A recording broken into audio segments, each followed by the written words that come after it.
This winter, some free clothing banks are seeing more demand than ever. So what's behind the rising need? King 5's Durandre found out. He joins us live in West Seattle. Hey, Drew, good morning.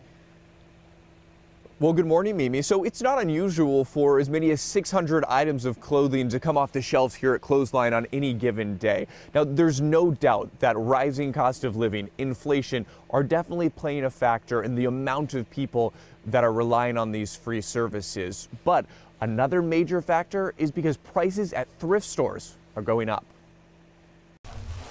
As soon as we get a coat into this building, it's gone that day. We're just going through them as fast as possible. Inside West Seattle Clothesline, it looks like a typical thrift store, but you won't find any price tags. Everything here is donated and free to customers. It helps out. It helps out a lot because, we're on a budget. West Seattle Food Bank runs Clothesline.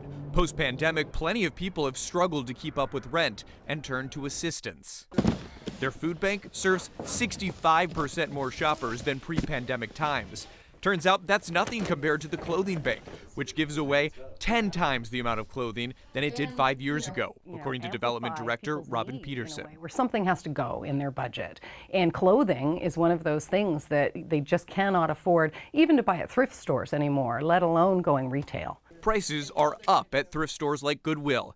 It's because of the rise of resale platforms like Poshmark, marketplaces where users can buy and sell new and secondhand fashion. The resale trends with social media and online resellers has really shifted the thrift industry, and in order to keep up with that, thrift stores have raised their prices. Peterson says this is causing the quality of free clothing to decline.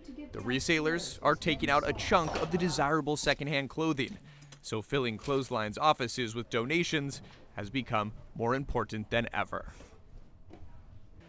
And Clothesline here in West Seattle accepts donations during their open hours during the week, and they also accept clothing over at their food bank. Jake and Mimi. Kind of an interesting dilemma to have right now with the increase in people thrifting. That's definitely a thing. Thank you, Drew.